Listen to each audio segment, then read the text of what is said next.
Hello, everyone.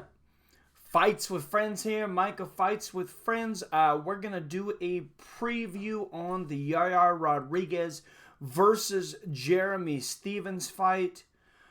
We got some talk about Daniel Cormier versus Stipe Miocic.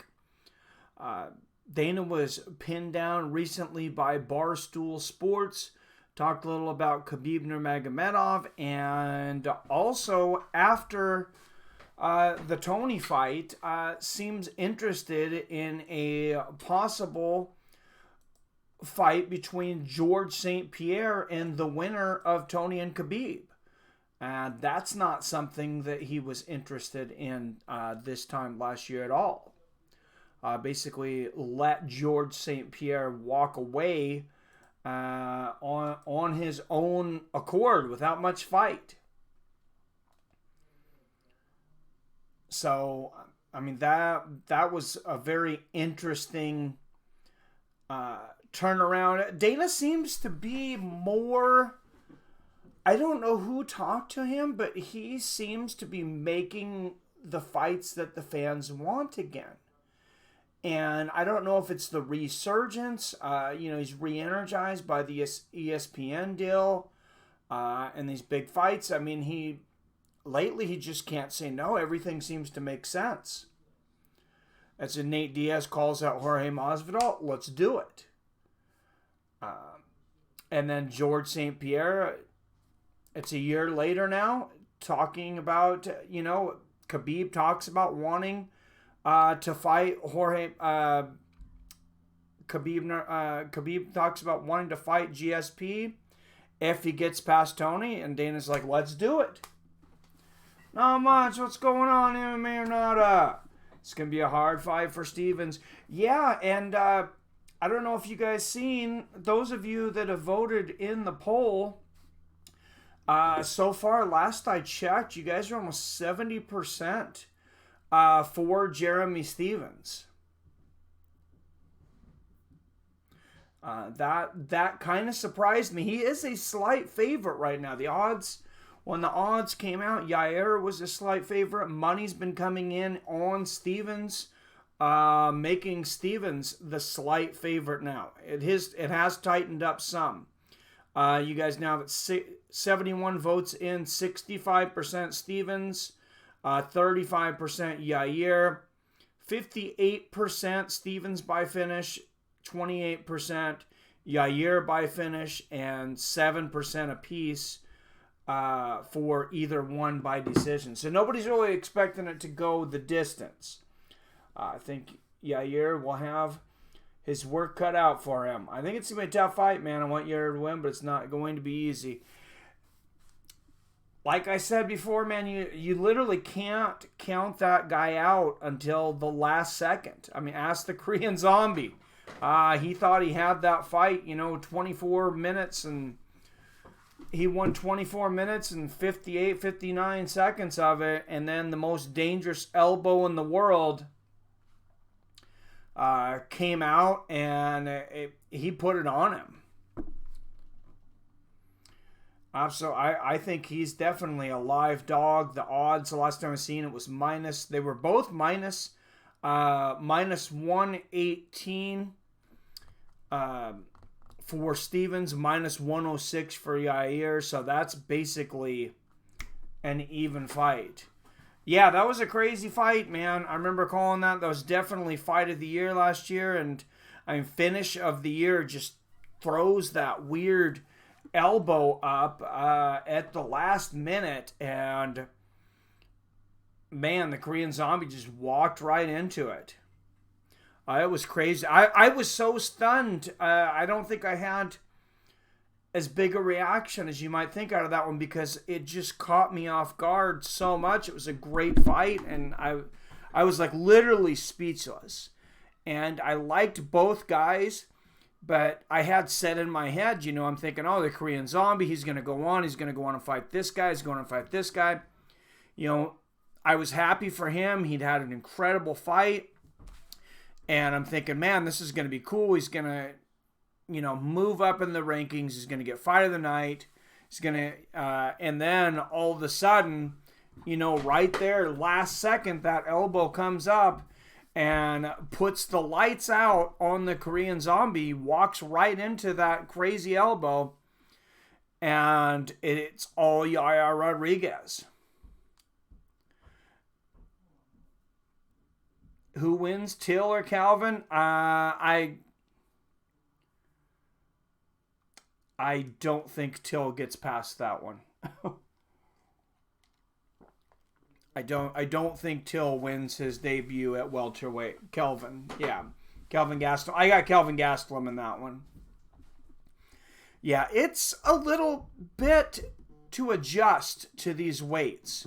If you guys haven't seen, a lot of times guys get in there and it takes them a few fights, I think, to adjust, especially when they're fighting the top notch fighters, the cream of the crop. And I think we've seen that. I think we've seen when Kevin Lee went up to 170. I think that is his weight. But I think he needed a few fights to settle into it. He got a tough matchup right out of the gate. Same thing with Max.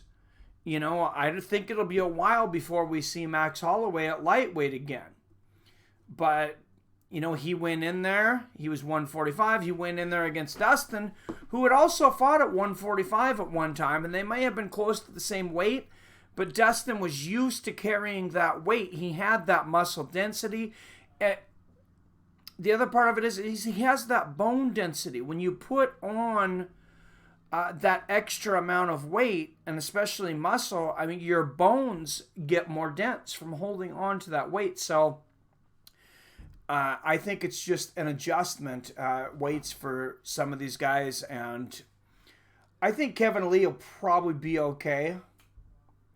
Reaction to his losses, what it's like to chew 5 gum. What's going on, PBR Street Gang? Pulse Reloaded in the house. Good to see you guys. What's going on? Ruiner 187. Good evening, sir.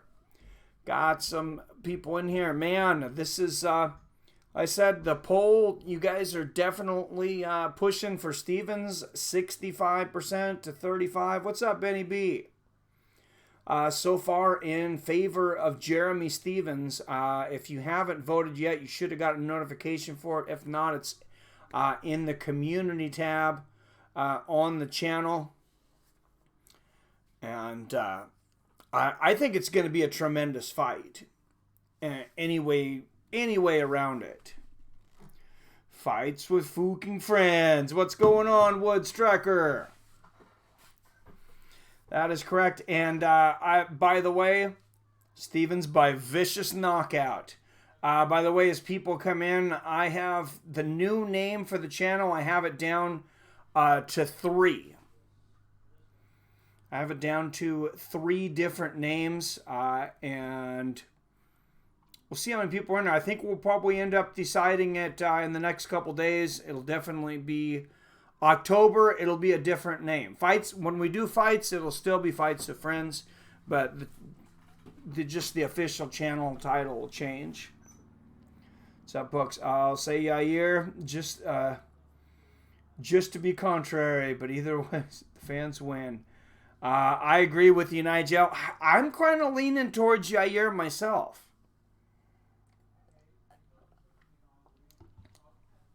But just a falling out, some unprofessionalism, and it's just, I don't know, man. It is what it is. It's unfortunate. But no, the 3 names, and I'm going to type them down here, and let me know what you guys think of them.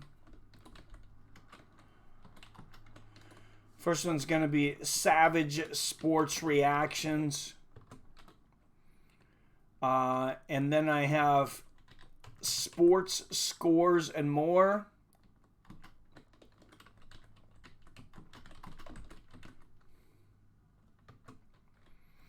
And then the last one that I'm down to 3, is Mike's Sports Review.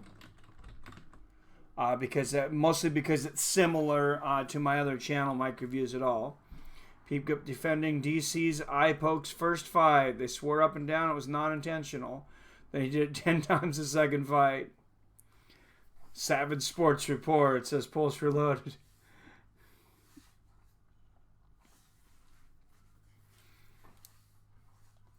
PBC says number 2. Sports Scores and More. Sports Scores and More behaves really well on the algorithms. I put them through A/B testing, and where it types in and it tells you like what the analytics like, what people are searching, how much competition there is to it, and then it gives each thing a score. And Sports Score and More tested the highest. They all tested decent though. Number 3 seems good, but number 1 is good as well. Yeah, I've been having a hard time. It's the only way it can win against Stipe. Should go with best score. Yeah, I'm gonna have to put it up. What's up, Quincy? My pick, the main event. I'm gonna take Rodriguez. I'm gonna take Yair Rodriguez by finish, but man, it could go either way. It really could. I think it's gonna be a super exciting fight. I'll tell you that much. Main event with Mike's PBR. Yeah. Well, I want to get something that's more encompassing to all sports, because I got to tell you, some people just aren't meant to work a 9 to 5, guys, and I have a hard time getting along with people. I'm not gonna lie. I've been doing that for a long time, and I'm just sick of it. I'm sick of the retail. I'm sick of doing that. I want to do this full time, and I realize I think to do that, I'm going to have to expand probably past just fighting, not just for views and subscriptions, but sponsorships. It's going to get me a lot more sponsorships. So we're going to do UFC Mexico tomorrow night, and then Sunday right after, we'll be there for Sunday Night Football. Cleveland Browns and Los Angeles Rams.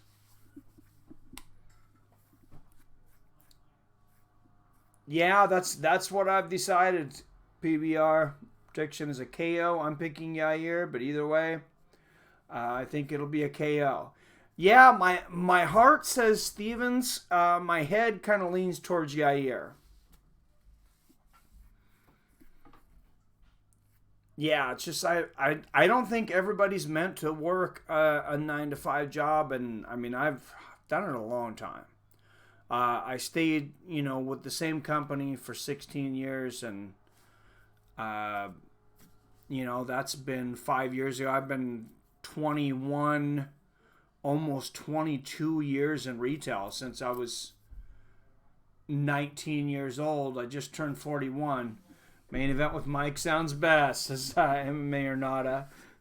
Main event with Mike gets my vote, but you should go with your gut. Yeah, I just wanted to get everybody's opinion on it. What's going on? First Last in the house. Hey, I got that shirt up. I got the nice shirt. Actually, I should pull it up for you real quick. I should pull up. I'm gonna pull up the new shirts in the Fights with Friends store real quick. Now that Nice is. First Last is here. See, I just called you nice. It's not a bad thing.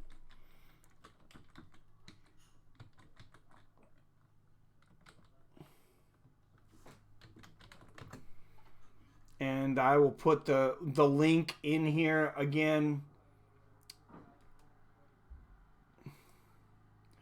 But just real quick, I'm going to go ahead and bring this up, and then we'll go back to talking about fights. And I do have some trivia for tonight as well.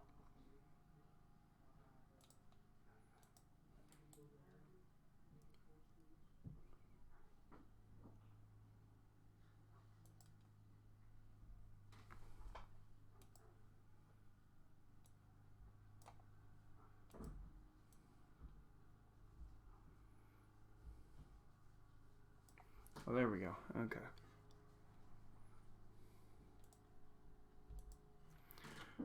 All right. just real quick, here we go. Fights with friends. When it's fights, it's still going to say fights with friends. That's what you get. Oh, it says recommendations for you. We got the Time Bender. That one's going to be changing. Billy wants green and black. You can order that one if you want. But he wants one with the clock, and we're going to get one for a clock with him. There's the nice shirt. It's got me making the, the goofy face.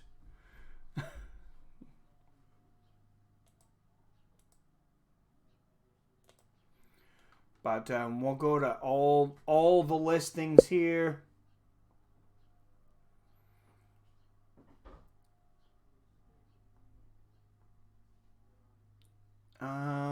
Sorry, that's not all of them right now, I don't think.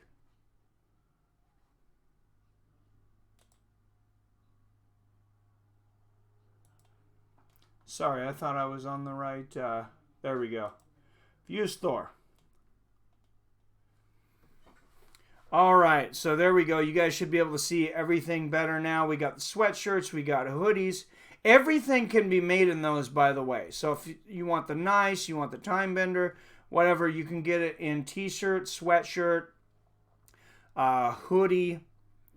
The cups can also be made in any of these designs. We have the pillows, the David Grab Me a Beer pillow. David Grab Me a Beer shirt, excuse me, and then beer and fights are better with friends, fights with friends. But any of these can be ordered in shirts, pillows, coffee cups.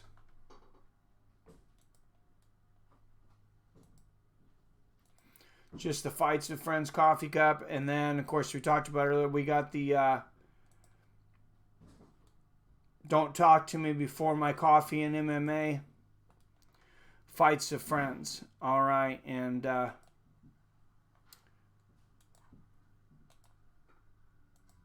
we'll go back to the chat here. All right, 16 people in here. You guys are awesome. Everybody, please hit that like button. Help us climb up in the algorithms. We've been doing well lately. I've been really hitting this, trying to stream as much as possible. I know that's helpful, and they're definitely watching those likes right now. Likes and minutes watched. So I appreciate that. You guys are always good at that, though.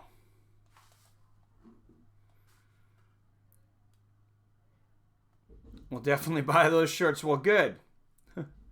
Thank you, Woodstrucker. We call this show Watch It or I'm going to hunt you down like a rabid dog. I like it. All right. Thanks for coming in, Nigel. Appreciate you, brother. See you later. Looks like I got a lot of stuff to buy from you. Sounds good, man. Hey, store is open. Oh, and I didn't even give you a link. What's wrong with me there?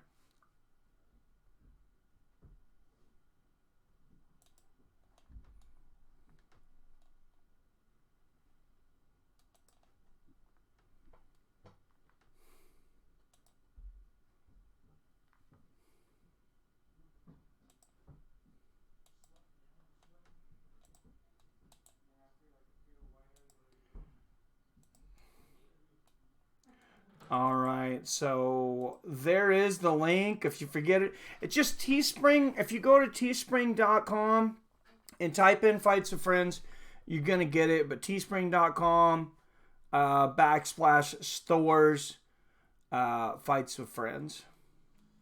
What's going on, Tito LeBoats? All right. Seven's in the house. What's going on, Seven? All right, let's get some trivia. Let's throw some trivia out there. Everybody refresh your browsers real quick. I know some of you may not have to refresh. Haven't been in a whole. We just started a little less than 20 minutes ago, but might have fallen behind. And 5.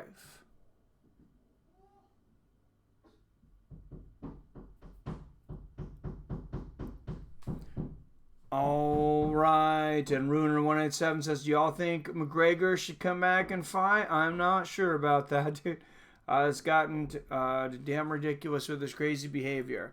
I don't care. If he's signed for a fight, I'll watch it. How about that? I'm not going to spend a lot of time stressing out about that guy, though. I mean, it's just whatever he does is whatever he does. What's up, Mac 209 in the house? What's going on, man?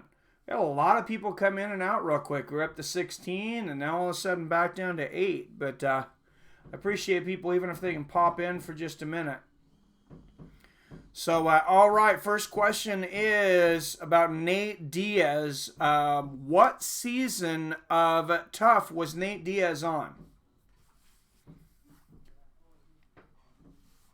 He's likely to fight Poirier. I'll talk about that in a minute. Dana talked about Connor's fight. I heard it was not season 2, not season 1. Mac 209, you are correct. It was season 5.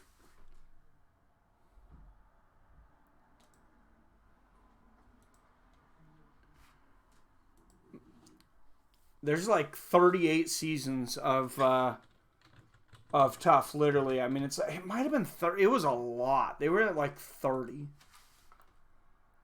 So, good job, Mac.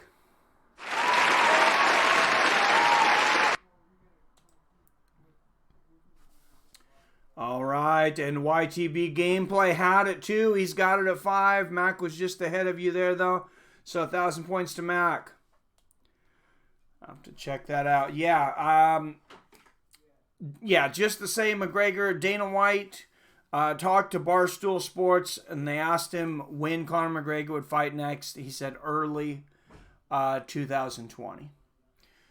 Not much. How you doing, Diego Velazquez? Hey, I'm doing good, man. I'm doing what I like to do. I'm up here streaming, and yeah, a lot of UFC news coming out here in the last day. A lot of it from an interview with Dana White from Barstool Sports, and he seems to be acting like the old Dana again. It's because when Nate Diaz calls out Masvidal, we all knew it made sense, and there for a while it seemed like whatever didn't make sense is what Dana was gonna do. And now it's just like, boom, boom, boom. Okay. He gets it. And then he was asked in that interview, he said, if Khabib gets past Tony Ferguson, he wants to fight George St. Pierre. He said that fight wouldn't happen in the past. And he asked him that one. He says, we're totally open to that fight. So I was pretty surprised by that because he seemed, I know he changes his mind on a lot of things and keeps his mind open, but he was pretty set on not letting GSP come in and fight for a title. I think after, GSP promised Dana White that if he was able to fight Bisping for the middleweight title, that he would not vacate it immediately. And then he did. And Dana's like, you're not going to fight for another title. But I guess time heals wounds. Seemed very chipper and happy. He's definitely seemed chipper and happy lately. I like it. I like to see, it's good to see a happy boss. And, guys are getting paid. Good fights are getting made. I got Yair, but it's going to be a hell of a fight, man. Dana must be hella confident in Khabib. Yeah. Well, and he's maybe, maybe the winner of Tony and Khabib is possible. If Tony wins, I mean, Tony's the type of guy that I think he's going to want to fight the top guy out there. If Tony beats Khabib, I think he says, Justin Gaethje, get in here. Let's go. You're next in line. Which I believe he is. Nate probably made a ton of money for this card, pay-per-view. Yeah, they both get pay-per-view points for the first time ever. I mean, Masvidal, he's been fighting for 16 years. Had his first professional fight at 18 years of age. And that's just professional. He was fighting at 15, 16 on those Kimbo street fights on YouTube. That's where they found him. I did not see anything on GSP and Tony. Were they training together? I think Tony can do it too, man. That's gonna be an epic fight. Yeah, and Justin is coming. Justin Gaethje is a dangerous dude for anybody and everybody. Press conference between Nate and Jorge was okay. Yeah, they didn't say a whole lot. Masvidal's interview earlier that day was actually more telling than the press conference. You kind of know what you're going to get with Nate. With Nate, less is more. He kind of knows how to play the media like that, and he knows he's not the most articulate talker, and he doesn't try to be. He just tries to be real. He's like, I'm going to come out. He's like, I'm going to come out, and I'm going to be real, and also he's pretty much going to talk as little as possible most of the time if it's two reporters. I think Masvidal will win this fight. I think Masvidal is going to be favored. Well, he is favored just slightly. He's got more power. But, I mean, guys, they don't put Nate away. That's the thing. Nate's got a crazy chin. He's got crazy chin.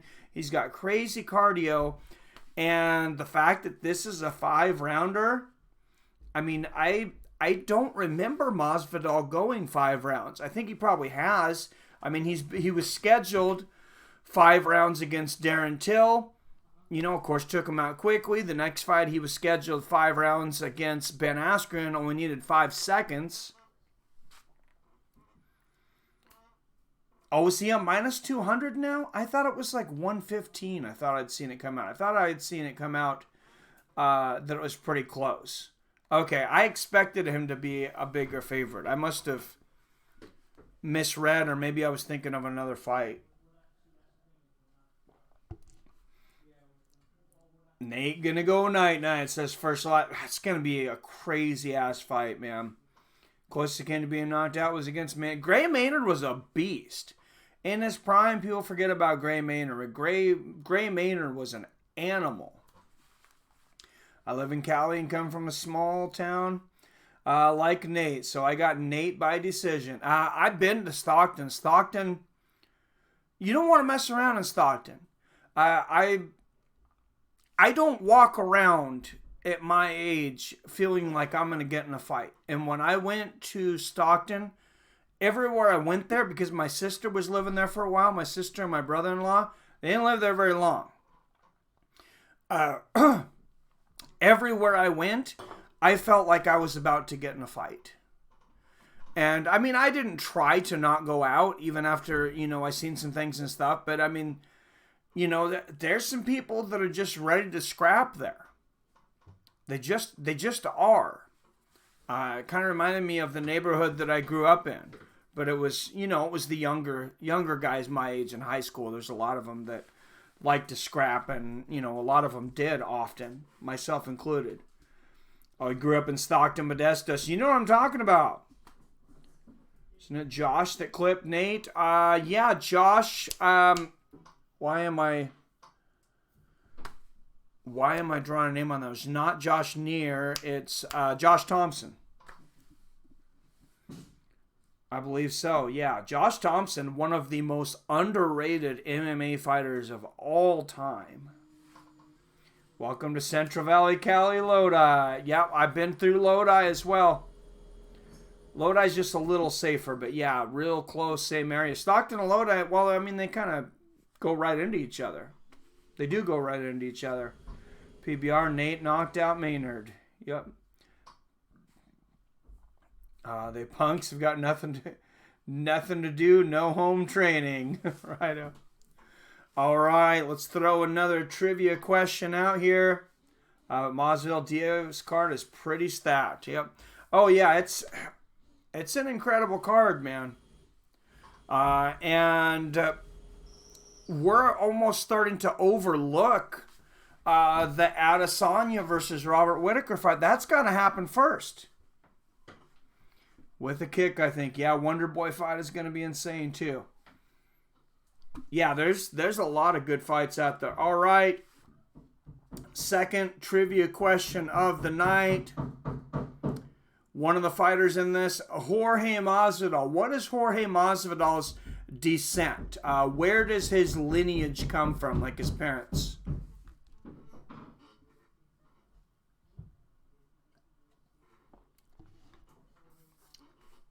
Yeah, you don't find anybody that doesn't like Wonderboy. First, last, 7, Mac 209. You guys all had it. Cuban. You are correct. I would have also taken Peruvian. His father is Cuban. His mom was Peruvian. So he's half and half, actually. I didn't know that until recently because they only talk about the Cuban half. Probably because he's there in Miami and all the Cubans there in Miami. Who is Wonderboy fighting next? God, somebody just said it. He's got the fight made. Yep, you got it first last. I was just thinking about it. I know Stephen Thompson's got a fight made. Vicente Luque, thank you. First last has got it. Luque. Yeah, Vicente Luque. That's going to be a great fight as well. That's at UFC 244, November 2nd. On the Masvidal versus Diaz card. Yeah, that's an incredible card. I'm going to come back. I wonder about Wonderboy's chin. Oh, he only got popped once. So I don't worry about it too much. I mean, he got popped a couple times from Woodley. And, he took those shots. Woodley couldn't put him out. Woodley hurt him a couple times. So, I mean, accumulated damage. It could come back to haunt him. But you want to talk about somebody with accumulated damage, and maybe two guys with accumulated damage from their last 2 fights, and that is Stipe Miocic and Daniel Cormier. And somebody was just asking, are they going to do it in December? Dana White to Barstool Sports in that same interview I was talking about, he said, we are going to do it. This is just coming out today. I'm sure Francis Ngannou is not going to be happy. But the trilogy bout was confirmed today. Actually via MMAfighting.com. So he had a few interviews out there. So this is what Dana said. He says, Stipe is recovering from that fight.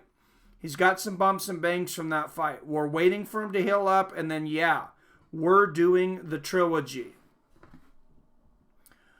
So not a lot of thought. Maybe, I'm sure he's been thinking about the division and what's going on back and forth, but there for a while, it kind of seemed like he wasn't doing a lot of fan-friendly things, doing a lot of things that weren't making sense, and now all of a sudden, it's he seems to be making the right fights just like that.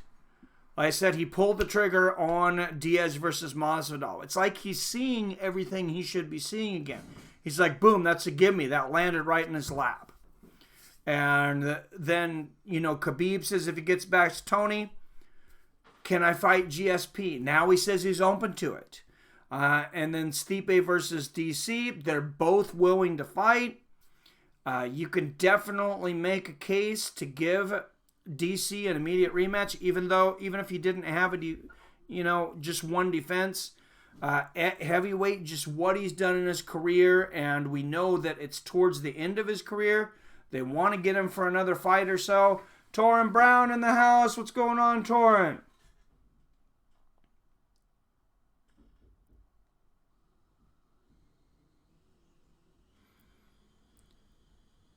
I know I missed a few. Logan Paul versus KSI 2. Yeah, that's going to happen. I don't know when, but I guess it's going to be on DAZN is what I heard. Sounds like it's going to be on DAZN. Walker gets another bonus versus Anderson. That's a tough fight for Johnny Walker, though, man. And I love Johnny Walker. He was my dark horse, over a year ago, or beginning of this year. Somebody asked me, I think, who's your dark horse for the year? It was either beginning of the year or late the end of last year. and I threw Johnny Walker out there. I think he's an incredible light heavyweight. I think Corey Anderson is a very tough matchup for anybody. He may not be the most entertaining guy, but he wins. He can hold you there, and I haven't seen Johnny Walker face that kind of wrestler. I think Wonderboy frustrates Luque. Yeah, I think so too. I think he's got a better knowledge of range. I think he's going to stay out of the way of Luque. Luque likes to war, and that's not Thompson's style. Thompson's very good at controlling the pace of a fight. You've seen him do it against Tyron Woodley twice. You've seen him do it against Darren Till, even if he didn't get the decision. That was, kind of on both their parts, were just short so many different times.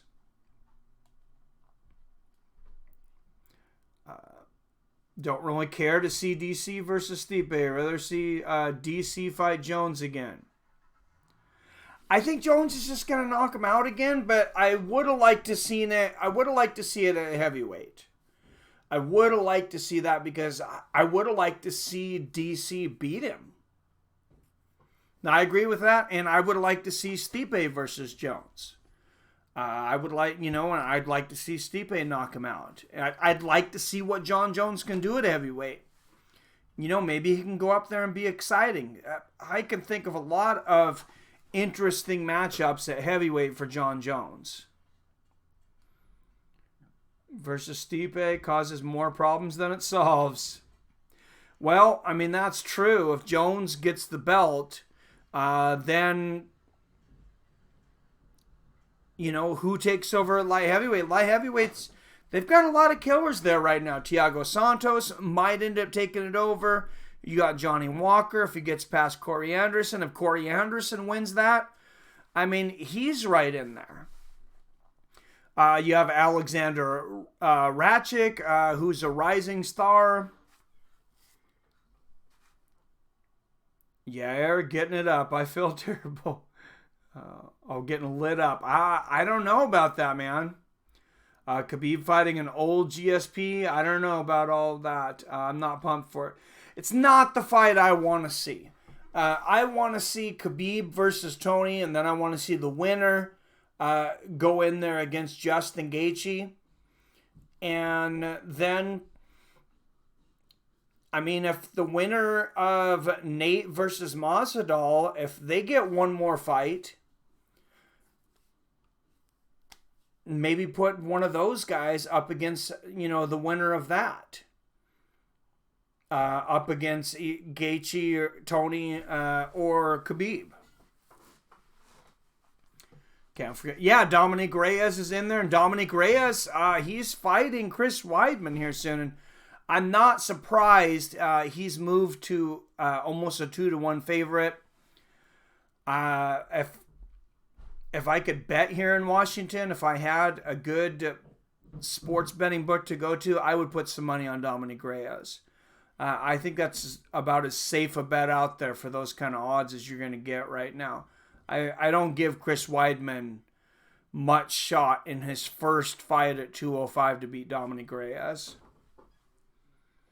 Anthony Smith. I don't know, man. I don't know. I was surprised that Anthony beat Gustafsson. Gustafsson, I don't want to make excuse. He did beat him. Yeah, Gustafsson didn't seem like he had it all in. He retired afterwards, but now he says he wants to come back. So maybe he was all in. Of course, Anthony Smith, he looked really bad against Jones. He was just trying to survive. And we've seen Thiago Santos, take Jones to the limit here recently. Basically on one leg the whole time with multiple injuries. I think possibly Jones has lost a step, by the way, too. Boxing match is actually a big deal because Canelo's moving up another way. It's huge. Canelo Alvarez and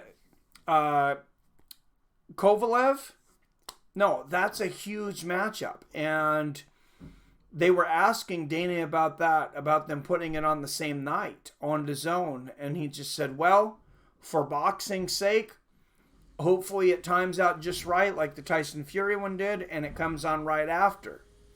But I don't think it's going to, because UFC 244, it's in Madison Square Garden. This is going to be a normal time pay-per-view. Main card will start at 7, end about 10.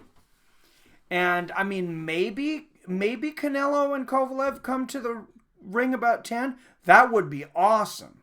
I'll tell you, that would be ideal if we got through the entire UFC 244 card, and then Canelo Alvarez and Kovalev came out right afterwards. Everyone involved in that fight in boxing would be extremely intelligent to make that decision. It makes no sense putting that against Diaz Masvidal if you don't have to.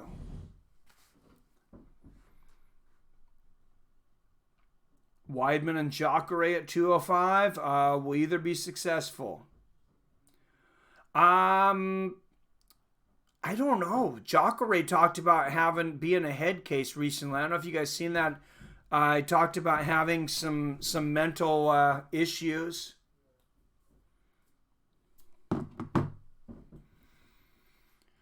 And I'm not sure where his head's at. I know he's seeing like a sports coach.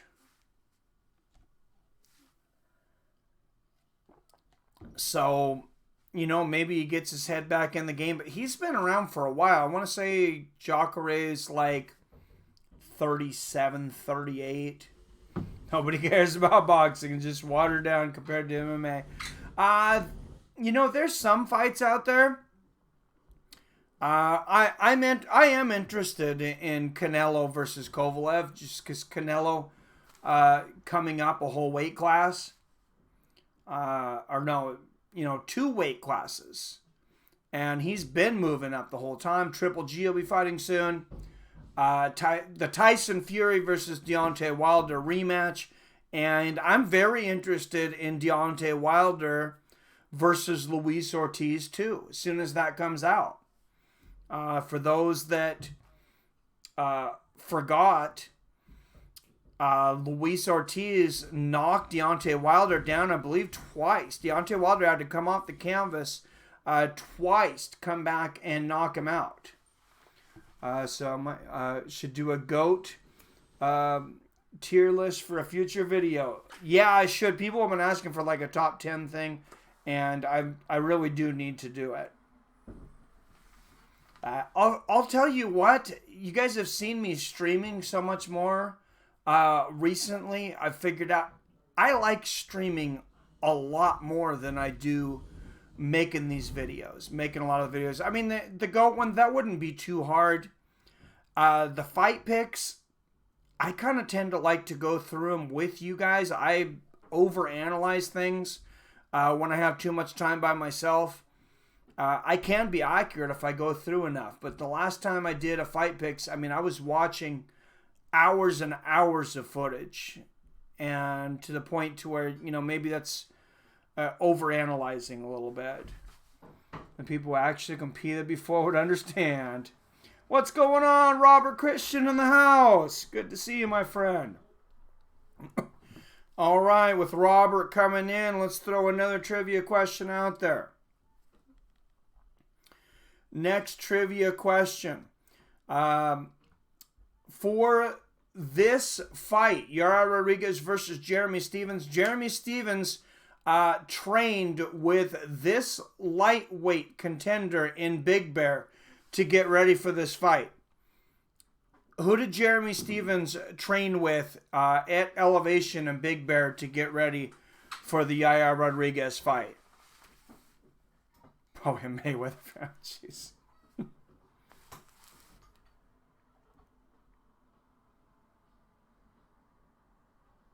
It was not Barbosa. Not at Elevation. They've been talking in the pre-fight. They've been making a really big deal of this. He said they would go out for runs at 1 o'clock in the morning and then watch Rocky IV and then just train and go nuts. Jeremy Stephens says it was the best training camp of his life.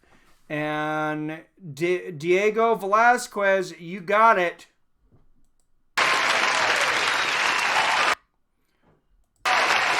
It was Tony Ferguson.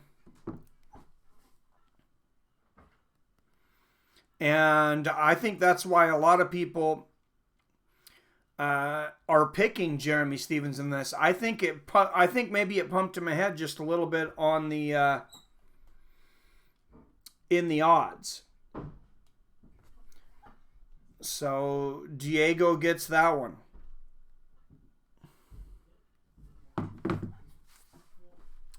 Big gloves cause more brain damage and the strikes hurt less, which is not good for fighters. Absolutely agree. What's up, Adam from Ellen? Andre Feely. Not Andre Feely, no. But, man, training with Tony, that's crazy.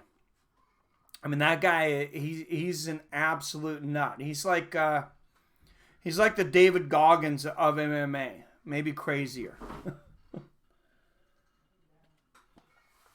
And I can't wait to see him versus Khabib. But I really want to see DC versus Stipe 3. I'm excited about that fight. I thought DC was very competitive in the last fight. There was a lot of eye pokes. I even wanted to give DC the benefit of the doubt after the first fight. After the second fight, it's like, man, I don't know what to say. I don't know what to say about that. But obviously, I mean, there was a couple of those. I don't think it takes a detective to determine a few of those eye pokes weren't exactly accidental. And Tony has more cardio than Khabib. I don't think he's going to be out-cardioed by anyone. I think both of those guys, maybe neither one of those guys will tire in 25 minutes. But Tony pushes a pace that I think he might be able to tire Khabib out in the 4th or 5th round. I don't know if he'll tire him out, but I think his pace may be at a point that I think Khabib, when you watch him like against Al Iaquinta, which he had a full training camp for that, even though it was an opponent change and Al didn't, I think you've seen him at about 70% energy in rounds 4 and 5, which is really good for a world-class athlete. Rounds 4 and 5, I think Tony's at 90. I think Tony's got the top cardio in the game. Even better than the Diaz's, at least for now. Cool fun facts, Clay. Oh, jeez. Just at work, how far into the event did I miss? What's up, Jay Rivera? We've been on for about 47 minutes. But, no, the actual fights are tomorrow night. So this is just the pre-talk. Everybody get their picks in. And talking about some big news that was announced today. Stipe versus DC. I'm interested to see what the odds come out in that fight. Boxing more dangerous. It's definitely... So, I am coming out with a boxing kind of mini documentary. But some of the things that I say in that they need to fix in boxing is... I think they need to go down to 4-ounce gloves. Just like MMA. Then I think they need to go to 6-round fights for non-title bouts, 8-round fights for title bouts. And I don't think that they should ever fight more than 8 rounds ever again. I know it's going to rob us of some of the greatest fights that we've seen, but I think it's also going to create a lot of exciting fights where you don't have... If you have guys taking off rounds strategically, great fighters taking off rounds. If you have to take off rounds, the fight's too long, in my opinion. That's why are they fighting that many rounds if they can't even go the entire time? Alex Grasso is probably the most beautiful strawweight. Yeah, she's getting it on tomorrow.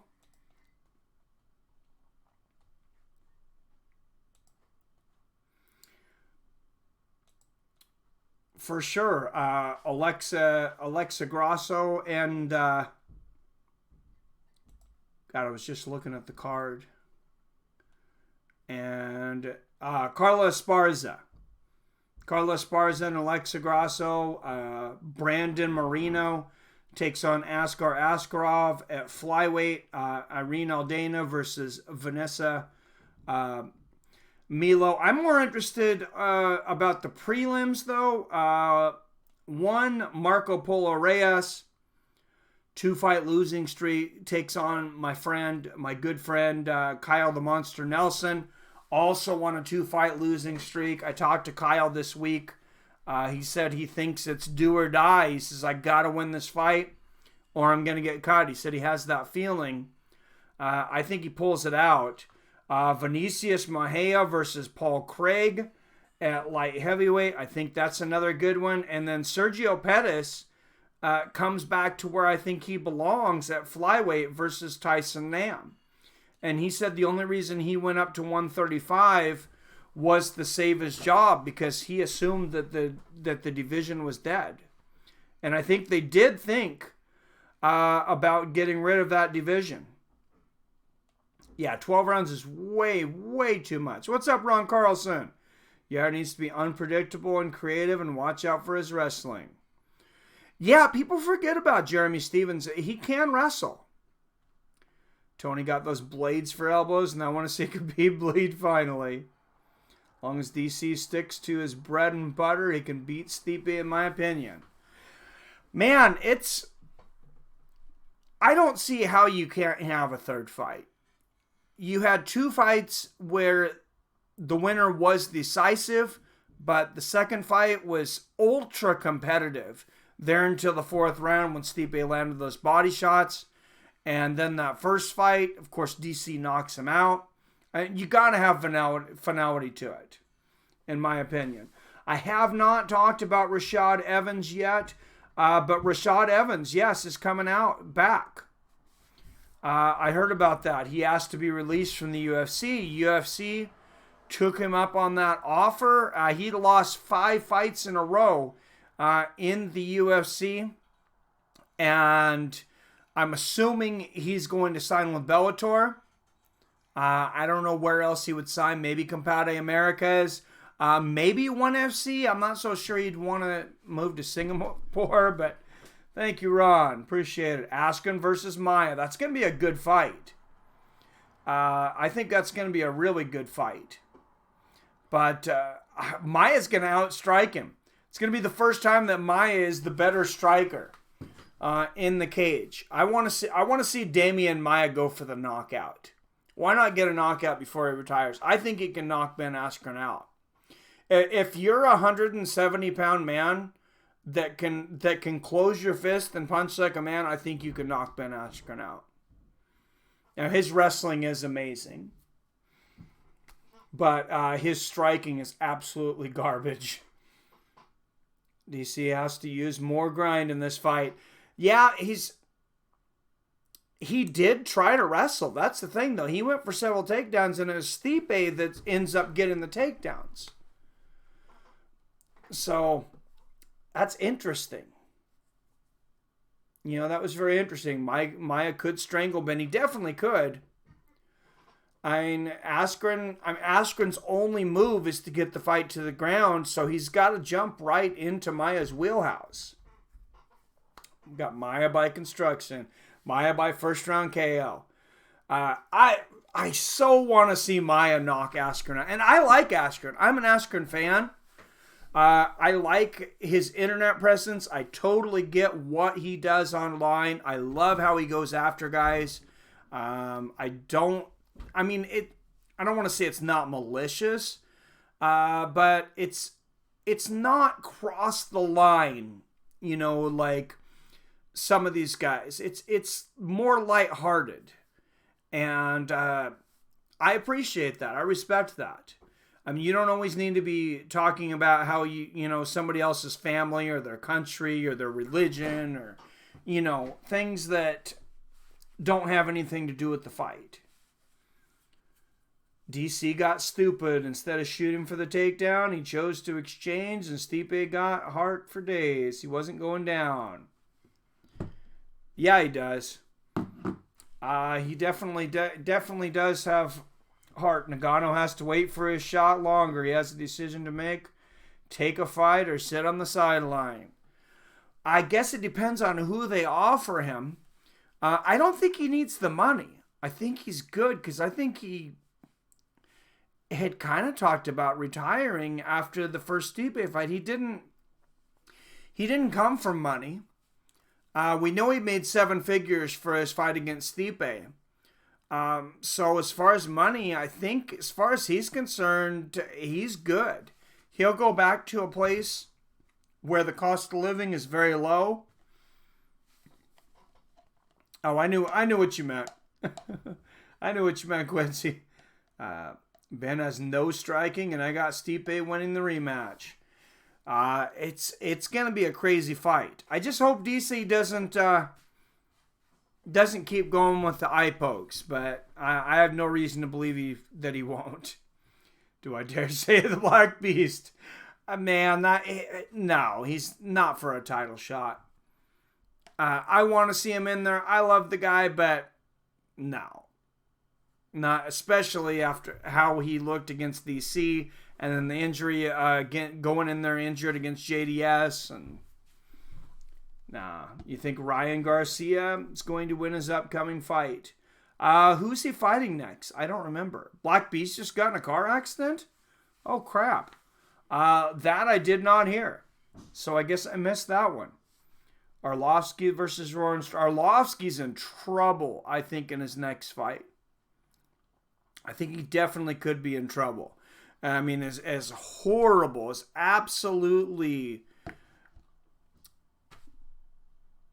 I don't know if there's even a word for how bad Big Ben Rothwell was in his last fight against Arlovsky.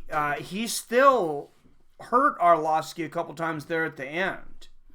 And I mean, saying Ben Rothwell is as slow as molasses is an insult to molasses. Oh, it was Dodkin. I saw that about Lewis. Is Dodson in the accident? Oh, John Dodson? I don't know. Derek Lewis fighting the Bulgarian. Yeah, he's fighting, what's his name? The guy that he debuted against JDS, and then he won a fight against Rothwell. I can't remember what the one was after that. But yeah, let's throw another trivia question out there. First, last, ask everybody refresh your browsers. And just like that, we've done almost an hour. Yes, Blago Ivanov. Thank you, Adam. All right, and 5, 4...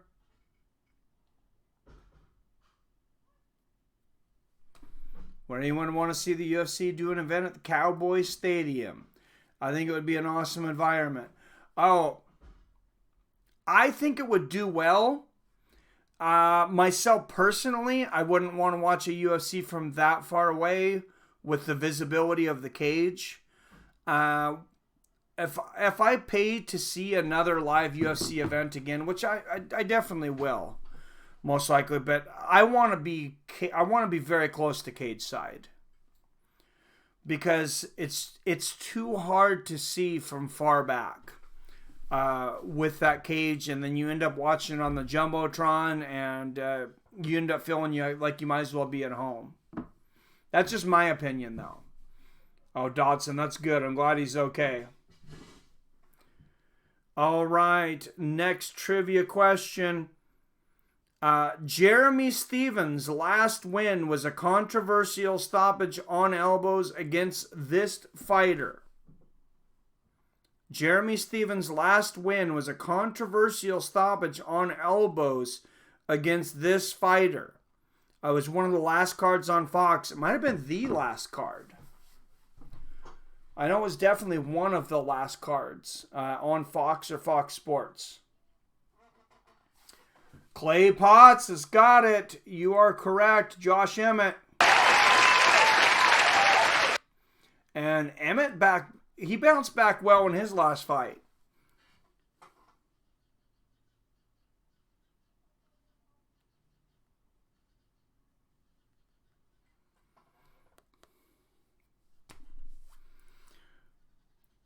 All right, so nobody really pulling ahead here. I don't know why I don't have it though. Who got the Nate Diaz question on the first one? Be honest, I can go back. I don't know why I didn't write it down, but apparently I didn't.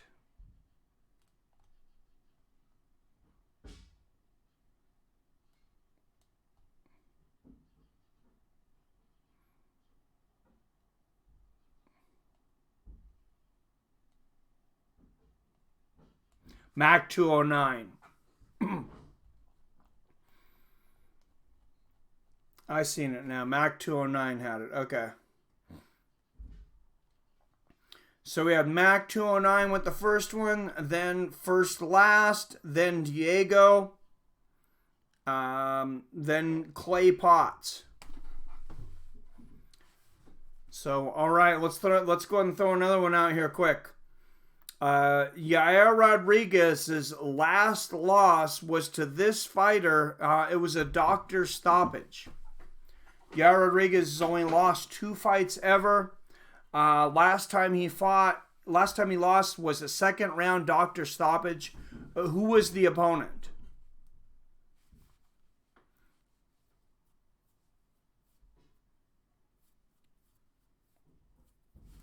First Last moves into the lead. Frankie Edgar.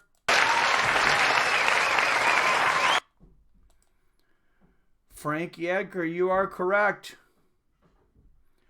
Ferguson Holloway. Yeah, no, Yair never fought Holloway.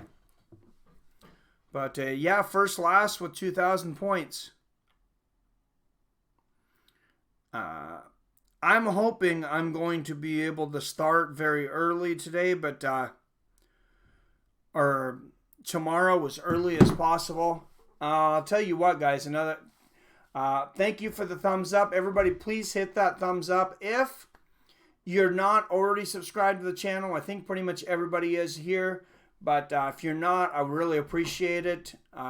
If you join the family, make sure and ring that bell so you're notified whenever I drop a new video or go live. Like tomorrow for UFC Mexico City, Yair Rodriguez versus Jeremy Stephens. And then Sunday, me and Billy had talked about this. I was going back and forth whether I was going to do it. So Sunday, we'll do Sunday Night Football. Los Angeles Rams coming off a Super Bowl loss to the New England Patriots. They will go into Cleveland to play an a tough Cleveland Browns team this year. Los Angeles Rams comes in a 3-point favorite on that one. Thank you guys. And as always, if you appreciate what I do and want to help out, make sure and hit that super chat and help me out. Or you can always go to paypal.me/fightswithfriends. Help us with the pay-per-view equipment, things like that. It helps out just you guys being here, though, so I appreciate it. Last time Cleveland was on Sunday Night Football, Sarah Marshall was on top of the box office. Oh, wow. That makes sense. My fantasy team not looking too bad. Nice. I'm right there. I think on the projections, I think I'm projected to lose by like 3 points, which is like an easy one either way. Me and Wyatt, for those that haven't heard, Billy Hughes, Wyatt Matheson, and myself, we all have a bet going. Whoever is the winner between us 3, whoever does the best, the 2 losers have to sing a song chosen by the winner live here on YouTube with headphones on and no background music. So they will not be able to hear themselves, and the winner gets to pick the song. So that should be very entertaining. You don't want to hear me sing, but I may lose. Have you thought what you were name the channel, or are you still deciding? Oh, I had 3 out there earlier. I'm gonna put them out there again. Hopefully you don't have Antonio Brown on your fantasy team. Seriously? They released him already? What did he do, Billy? All right, Billy, can I call you in? I had messaged Billy earlier, but I think he was, I think he must have been out. I want to know what's going on. I know we came in here to talk about MMA, but humor me for a moment. I got to figure out what the hell is going on with the train wreck that they call Antonio Brown.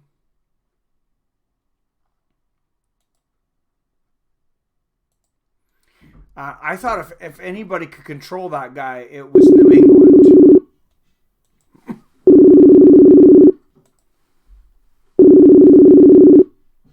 That is comedic genius. What's up? Hello. Hello, what's going on? I'm just watching a little college football and chatting with you fine folks. So I guess Antonio Brown, he practiced with the team today, and then after the afternoon meetings and everything, the team released him. And the story that broke today is everyone knows he has that first accuser that's has a civil suit against him, and then an artist that was working on his house is accusing him as well.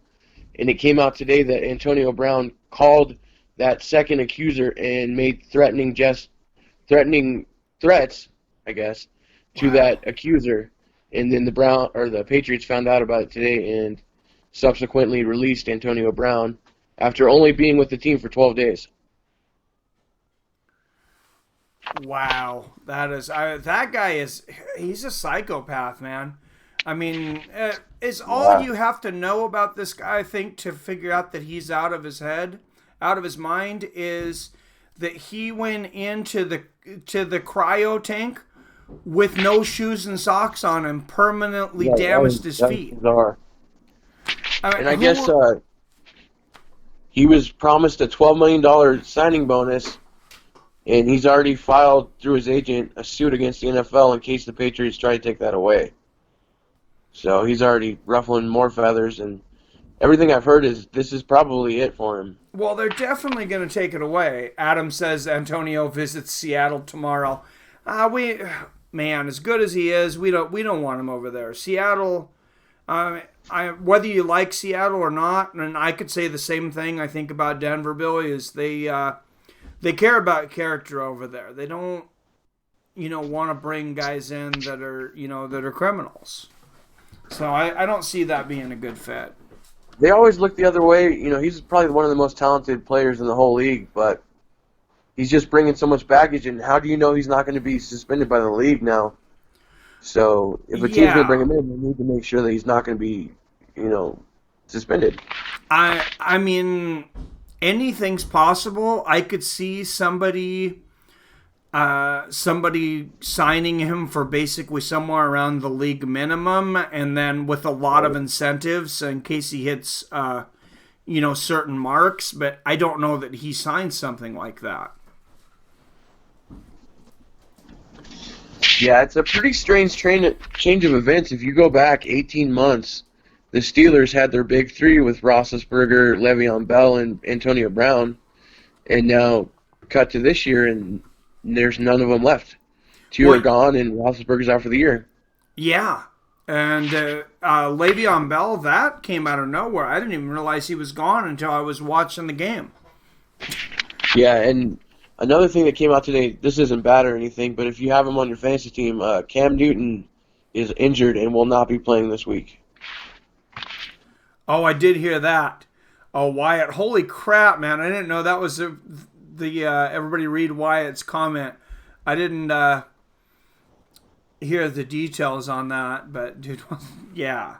I can't see the comments. What did he say? He says, just reading it now. He came up to the artist completely naked with a napkin in front of his manhood while she was on her knees painting. And then finds out she's accusing him and then threatens her today or yesterday.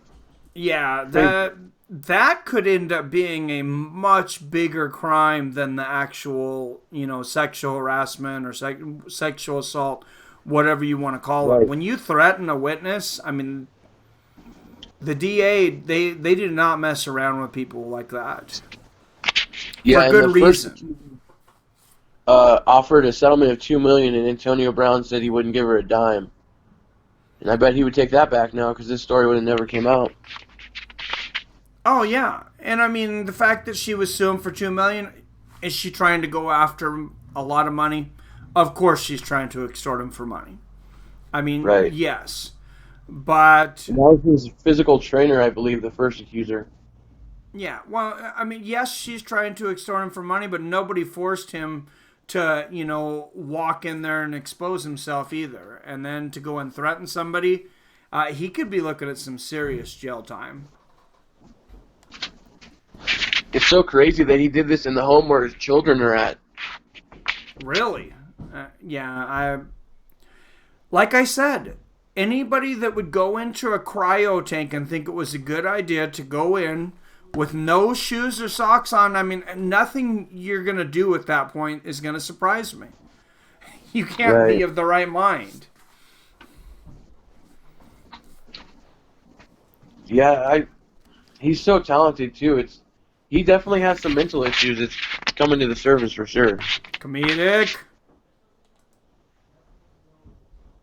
You deserve this. You've been waiting. You've been pushing that for a while. Comedic genius. He will be back. What happened? Just comedic, just pushing, right up to the edge as usual. Oh, I thought you said Big Nick. I was like, who's Big Nick? No. Number 10 I think he'll appreciate that. I think he was waiting for it, actually. Oh, really? Talent means nothing if you don't do the right things. Yeah, and I mean, how could you be any more of a screw up? And I mean, he doesn't have Dana White to bail him out. I don't know how Dana gets these guys out of these things. I mean, I'm sure, the commissioner of the NFL or one of these owners, I mean, if they wanted to do that, like Dana does, I mean, I guess they could. But They've been under such scrutiny, is that the word? With the Kaepernick kneeling down and then Trump and the NFL last year, I don't think the commissioner wants any more, controversy. No, and I mean Dana White is in the UFC. I mean they are just fine with controversy. When you're where they're at, I think you kind of want a little bit of controversy, honestly. I don't think that bothers him at all.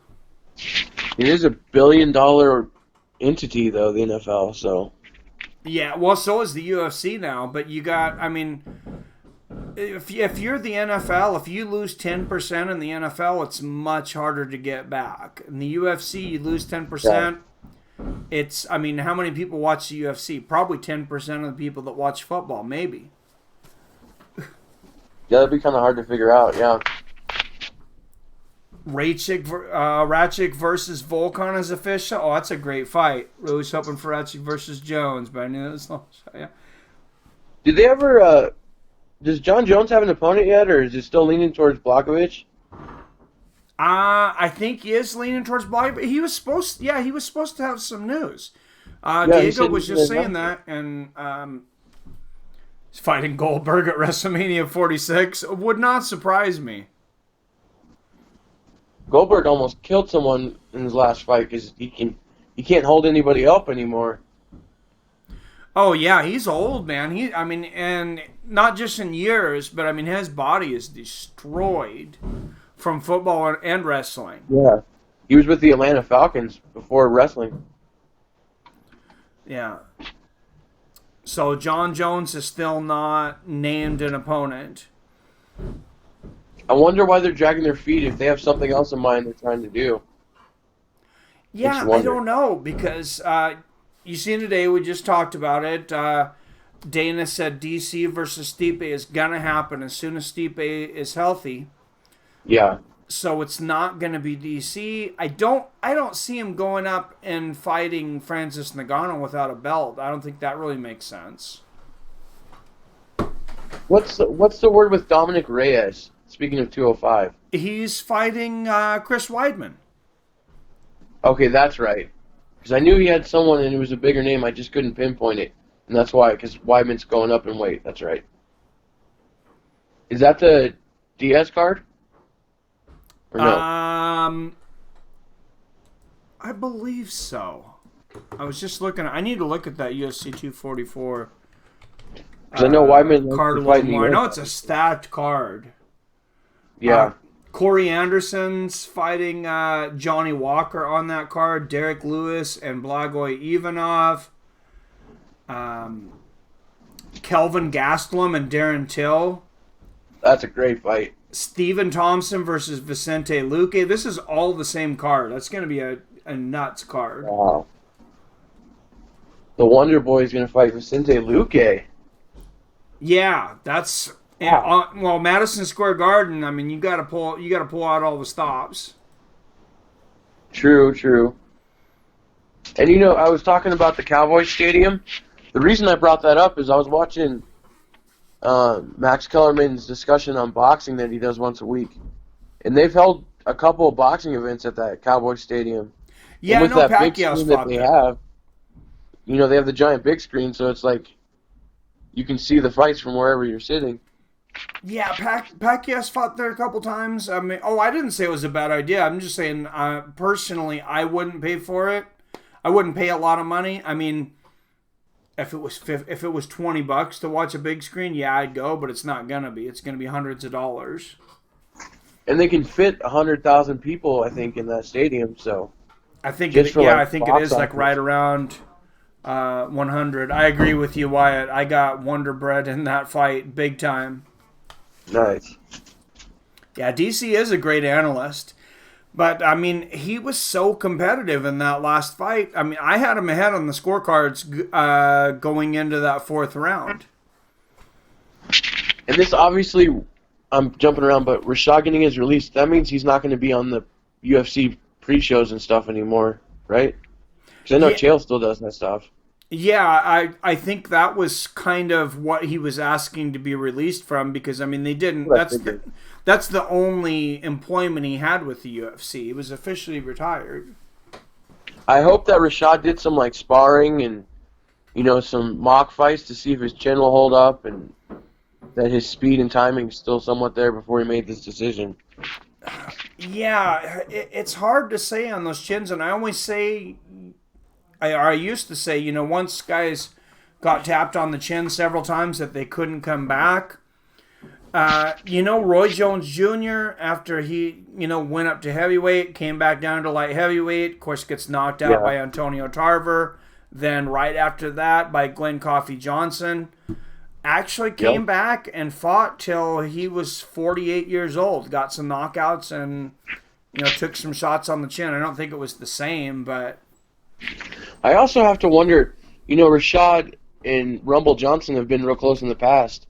I wonder with Rumble coming back if maybe that helped Rashad get the itch. Maybe. He's probably been training with him. I mean, if Rumble's not too big for him to train with now. And that guy's huge. But they were training partners for years and years.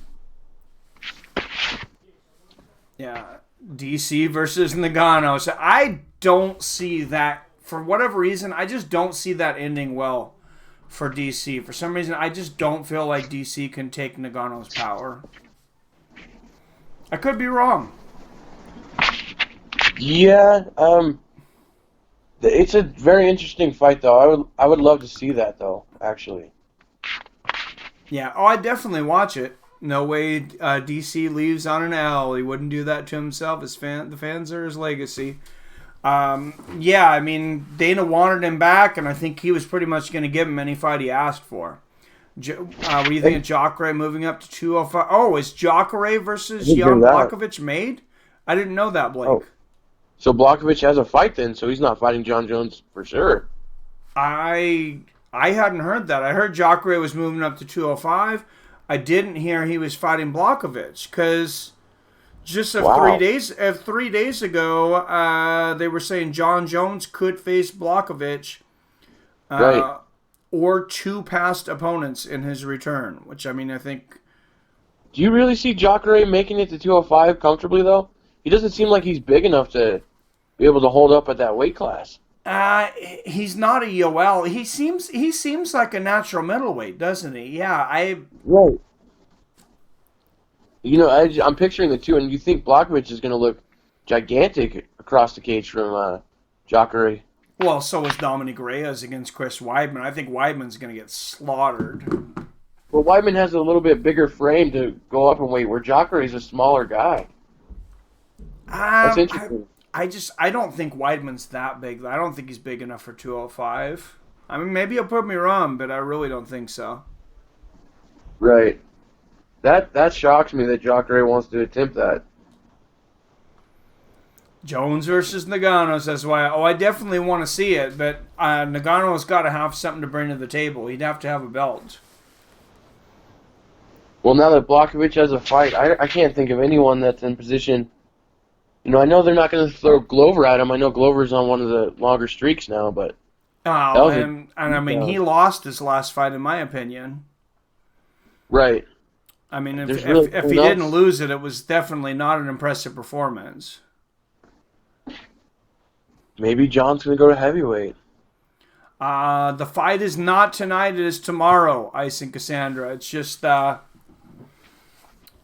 we're just doing a pre-fight, and there was a lot of news that broke today. So I really wanted to get a chance to talk about that, so we can concentrate on the fights tomorrow. I agree with Blake. Winner of Johnny Walker versus Corey Anderson should face Jason Jones. But Jones wants to fight before that. Says he wants to fight before the end of the year. Does anyone, I can't see the chat, but does anyone in the chat have any good ideas on an opponent for John Jones at light heavyweight? Wyatt's saying Brock Lesnar, but that's not light. There is nobody that's not fighting at light heavyweight. There's nobody left. So, I mean, Ratchik's got to fight. Reyes has got to fight. Walker's got to fight against Corey Anderson. Who else is there? Maybe they're going to pull off a coup and get Scott Coker to do cross promotion and do John Jones, Ryan Bader. I don't see the UFC cross promoting with Bellator. Shot, you're right. I mean, I think he learned from Strikeforce. Dana, he never even says Bellator's name. He doesn't. He doesn't give them any publicity whatsoever. He has done a trade with ONE FC though, and maybe we can get Brandon Vera back, because Vera and Jones fought at the very beginning of Jones's UFC stint. Yeah, that's true, and he's their champ, their light heavyweight and heavyweight bout. Yeah, normally I wouldn't entertain going to another organization to get him an opponent, but like you said, there's just nobody. So I don't understand what they think they're gonna do. Yeah. Why it says Paulo Costa? Yeah, I don't think they bring him up from middleweight. Well, what about Yoel going up in weight to fight John Jones? You think they give him an automatic weight? No, Romero said he would never fight John Jones for any amount of money. Okay. They're really good friends and training partners. Then the other guess would be a top line heavyweight dropping down, but I can't think of anyone that's even small enough to do that off the top of my head. Yeah, Jones will definitely have to face Johnny Walker at one point. If Corey Anderson somehow, were to get injured and get knocked out, I think Johnny Walker is a good, I think that's a fan-friendly fight. I think the UFC would maybe like to wait him build up a little bit more first, though. Oh, you know what we forgot, Mike, is a fighter that they were talking about like a month and a half ago, and that's Shogun Rua. Oh, please, God, no. No. We've seen that fight 10 years ago, and I don't see it going any different. No, I got it. Okay. He's going to avenge the only loss of his career. It's going to be John Jones versus Matt Hamill, too. Why not? Because they were bringing up Shogun. If they're going to bring him up, why not bring Matt Hamill up? Oh my God, that would be such a. I don't even know if they would sanction that. That would be so scary. That would be a bloodbath. The scariest one would be Chuck Liddell, John Jones, because Chuck might die in the octagon. Well, yeah, he's way too old to fight anybody. Chuck needs to just make guest appearance on movie sets. I agree. Oh yeah, Khalil Roundtree. Khalil Roundtree's, he's a beast. All He's right, got a fight lined up too, though. Yeah, he does. Speaking of that, I'm going to go to the next trivia question. Since somebody brought it up, Khalil Roundtree came into the UFC, knocks out Gokhan Saki, drops his next one to Johnny Walker. Who was the last guy that Khalil Roundtree beat? He looked very impressive in that fight. Went back to Thailand and trained. Seems to have changed his trajectory when he came back from Thailand too. He was a different fighter. Yeah, this guy he fought. Yep, you are right, Blake B. It was Eric Anders.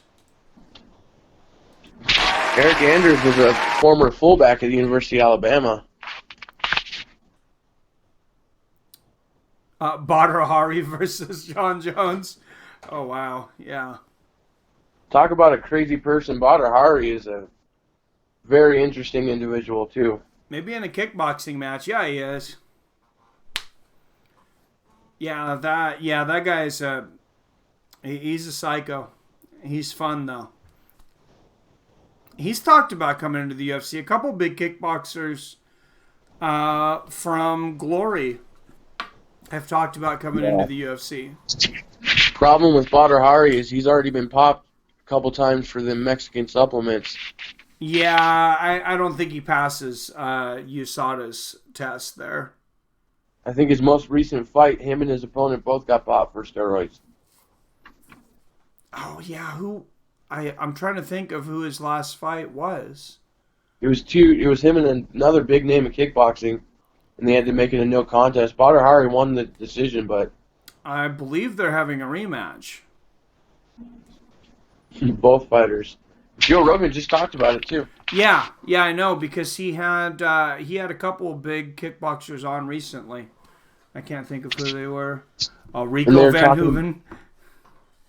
They're talking about going and training with all the young kickboxers, the Muay Thai fighters, when they start their careers at like 15 years old, and they fight 25 times a year. So when they're 18, they already have 100 fights. Yeah, that's absolutely insane. And I mean, I know that a lot of times, especially when it's Thai fighting Thai, they kind of, some of the fights are more like a dance, like they're not going 100% to kill each other, but still, that's a lot. Yeah, that's a lot of contact. Cataline Morisano doesn't sound familiar. I'm going to look up the UFC's light heavyweight top 10. I'm really baffled with this John Jones stuff. I think we looked at it not that long ago and we were thinking that it would either be Raychick, Johnny Walker, or Corey Anderson before a lot of these fights got made. But does anybody else go to the Tapology website? I go there all the time. Yeah, he already fought Diego Santos. He already fought Lionheart Smith. And then the ones that don't have a Volkan just signed a fight. So yeah, the highest ranked fighter that doesn't have a fight scheduled is Glover Teixeira. And then after that, it's Latifi. You can't, and you can't put Glover Teixeira in there against him again. I mean, he beat Glover years back when Glover was younger. Yeah. And then after that, it's number 13 ranked Shogun Hua. Does Serkinov have a fight scheduled or no? Didn't he just fight? Yeah, he's number 14. Didn't he just fight like last week or the week before? A couple of weeks ago, yeah. I mean, I guess he could jump Shogun in there. It's Latifi, Shogun, and Glover are the highest ones without a fight. There's no one that is there.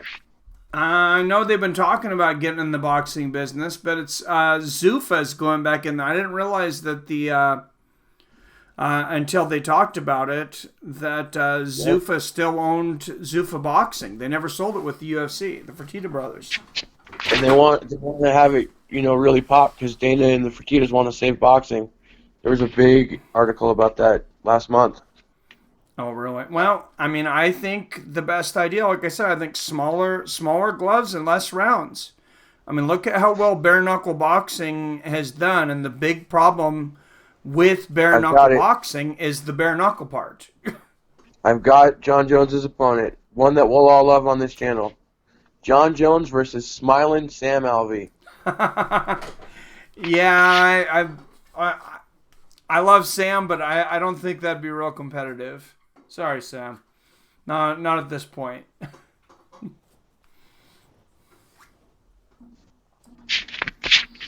How do you get to heavyweight on this page?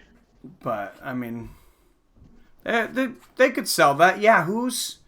I can't even think of a competitive lighter heavyweight outside of DC. Who has, of course, came down to light heavyweight. Who's moved up from light heavyweight to heavyweight lately, besides DC? I don't think anyone.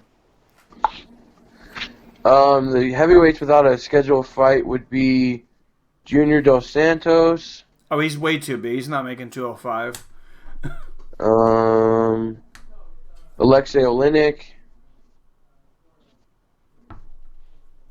Cain Velasquez, Yeah, and Kane's. I think Kane's gonna wrestle. I don't think he's gonna fight again.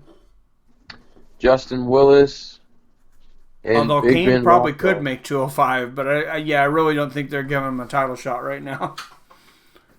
Well, how about John Jones goes up to heavyweight and fights Walt the Big Ticket Harris? um, if he were willing to do it, I could see him going up to heavyweight now for a one-off. Remember, Anderson Silva did it a couple times. Did it against Forrest Griffin and against James Irvin. Yeah. And Stephen Bonner. Oh yeah, that's right. Stylebender versus Jones is first last. Well, Stylebenders, we forget about that fight. That's happening before Yeah. Diaz versus Masvidal. Stylebender versus Whitaker. That's a good. I would love to see that one. That would be fireworks, I think. As long as he went up weight correctly and put a good muscle mass on. Who's that? Oh, Adesanya. Stylebender. I think Mm. Stylebender's too small. I think it would take him a couple years to move up to light heavyweight effectively. He's not a I big think middleweight. I think Paulo Costa could go up to light heavyweight. Oh, he definitely could. He's going to be sitting cage side for Whitaker fight. Whitaker and Adesanya fight though, because he's been promised the next title shot. So, but I mean, if they give him a title shot right away against Jones, I mean, I guess I could see that. Yeah. They still have Anderson Silva in the rankings for middleweights. He's still active. I mean, yeah, I don't know that I would have him. What, like 15? He's 19. Oh, okay. Well, I could see that. I mean, are there 18 middleweights better than him? I don't know. Well, technically he's going to move up to 18 because David Branch is going to fall off at 16. Okay. He's suspended. Yeah, I think he could still beat David Branch. I don't know that I'd want to see it, but I think he could still beat him. Yeah, this is pretty interesting that John Jones doesn't have a fight. Yeah, and speaking of Whitaker Adesanya, we were just talking about how stacked that UFC 244 card is. 243 Yeah. is lacking a little bit after the main and co-main event. I saw that, and they're trying to set an attendance record. You think you'd stack it with at least the top Australian fighters? Yeah, you got Whitaker and Adesanya, and then you got Ali Quinta versus Dan Hooker. You Is got Jake Tai Matthews on there? Tuvasa. What's that? Is Jake Matthews on that card? Not on the main card. I'm going to go to the prelims tournament. You got Tai Tuvasa taking on Sergey Spivak. I think that's how you say it. And then the Raquel Pennington and Holly Holm. Uh, Whoa. Yeah, on the main card, that's an interesting one. I think that's.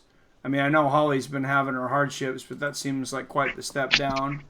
She's gonna have a huge reach Jake advantage. Matthews is on. He's on the prelims against Yeah, Rakeem Akman. that makes sense because he's so popular in Australia. And then there's not even too many more name guys. You got Callan Potter versus Maki Patolo. Your man, and then there's like some garbage fights. A heavyweight fight between two guys that are 3-0. That's not even the early prelims. It's on the regular prelims. Who is it? I had never even heard of him. So, but let me. I just had it up here. Oh, there it is. Justin Toffa versus Jorgen De Castro. Jorgen De Castro, I think, was in Contender Series. I think you're right because I thought that's what happened. Because one of the heavyweights that Dana signed, I thought he put on that card. I think De Castro is the guy that ended it with a leg kick in the first round. Yeah, and he's from he's the first fighter from that country to be in the UFC. Stefan Struve at 125. Oh Jesus! Shoot, they give me a good enough paycheck, I'll drop down to 205 and fight John Jones. But At least John Jones would show up, unlike Dutch guy. So who do I heavyweight? Oh Jesus! You can't call out your own comment of the night first class. It doesn't work that way. What's up, JT? Steven said he was ready to kill a young kid in this fight. Yeah, he was intense. I've never seen Jeremy Stevens throwing so much heat at somebody. I think Tony's just got him pumped up out of his mind. Tony really loves Big Bear. Eddie Bravo said that Tony wants to open up a 10th Planet Jiu-Jitsu studio in Big Bear.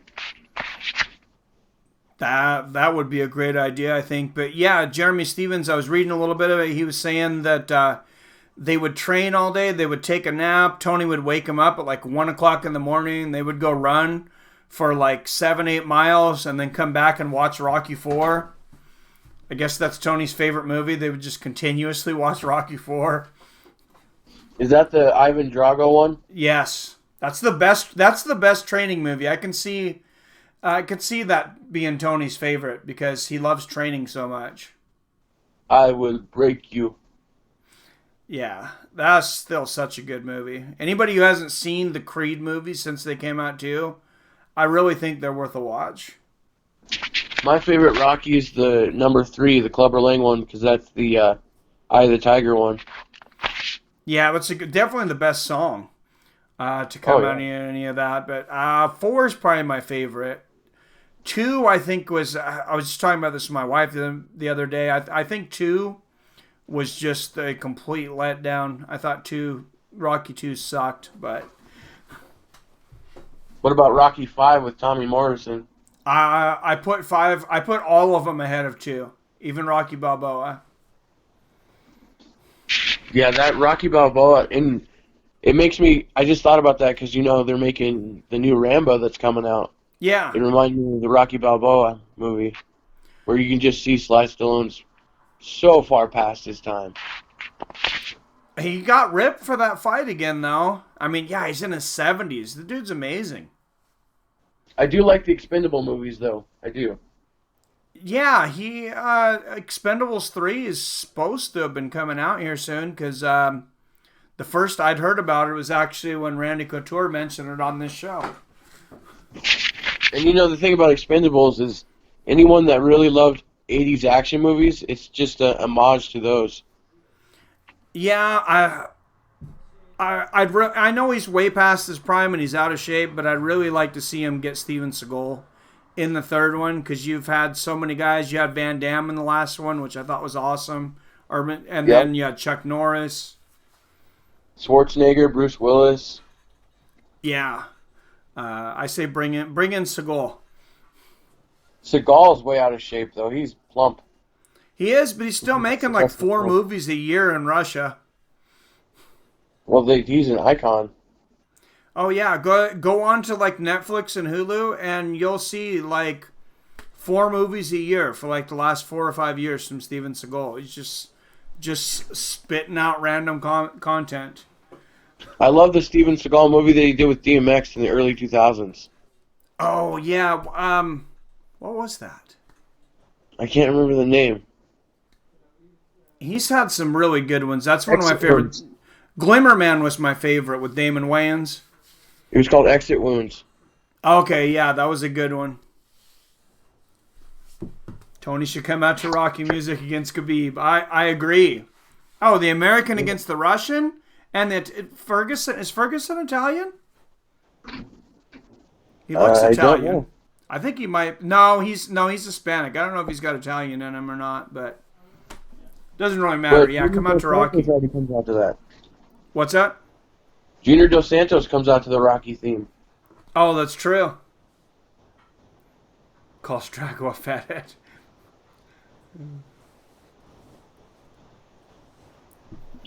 Any more trivia questions, Mike? I was gonna see if you had any. Okay. Did you? I wasn't here for the beginning, but I could ask a couple real quick. Yeah, mine were all about fighters that are fighting on these next cards. I had Diaz, Masvidal, Stevens, Yair, and Khalil Roundtree. So Okay. if you avoid those, and first last is in the lead. Actually, he's the only one to get 2 questions today. It's been pretty competitive. All right, guys. Here's my question. The only Ultimate Fighter season to go away from the regular format was camp versus camp. It was 2 camps in Florida. It was American Top Team versus this camp that no longer exists. Ultimate Fighter season was American Top Team Florida versus this camp that no longer exists.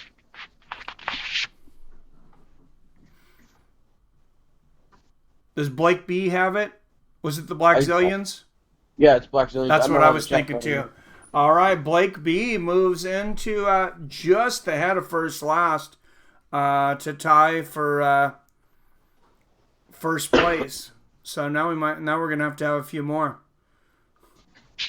All right, guys. They probably don't need to refresh. What was the main fight organization that introduced us first to Roy Big Country Nelson, Big Ben Rothwell, and it was team format? Oh, that's a good one.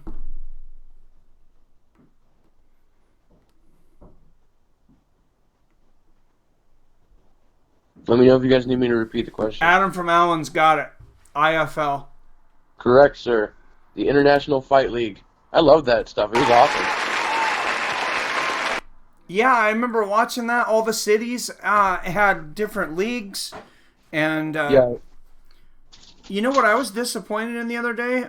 Sure Dog, they never really make mistakes, not that I've seen, but they had a Combatis America announced for today, and it was actually back on like July 20th. And then when I looked at it, it was actually in Yakima, Washington, which I could have easily went to. Oh, wow. It was right by me. I never even heard about it. I bet Combatis America is pissed. Oh, yeah. But, I mean, Eastern Washington and Western Washington are very much 2 different states, though. I mean, it's technically the same state, but when you don't hear one from the other. All right, guys. Another trivia question. What was the distinct color of the Pride gloves? What was the distinct color of the Pride gloves? Oh, thank you, Lebowski. Appreciate it.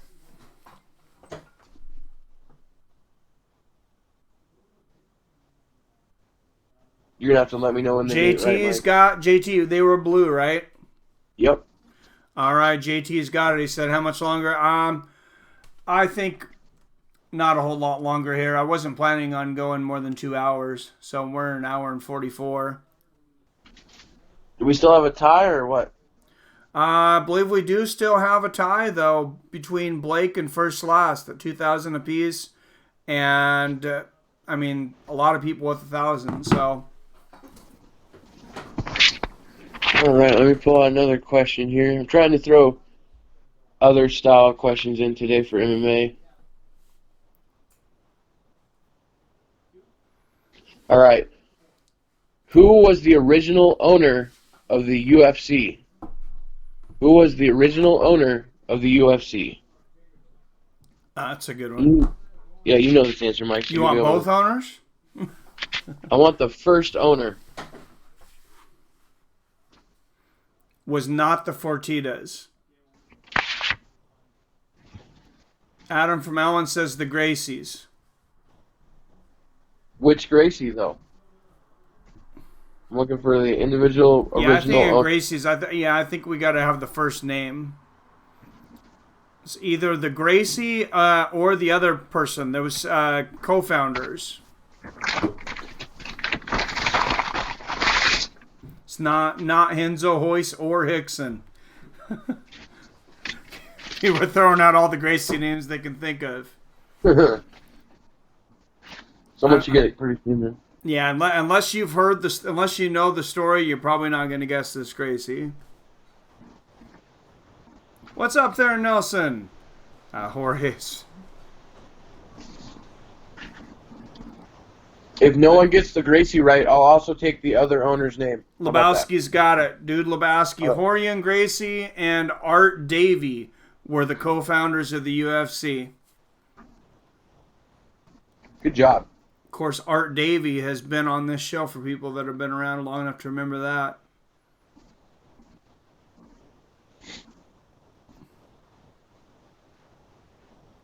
And we're still tied. Yeah, that made me feel so old when I had Art Davie on and like no one knew who he was. Huh.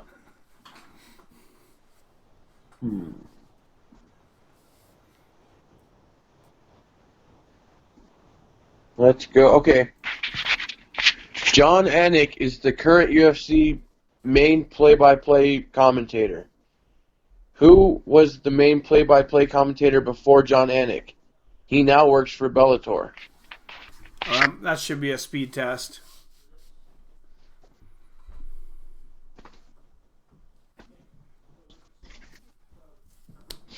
First last breaks the tie. 3,000 points. First last is the winner of the night.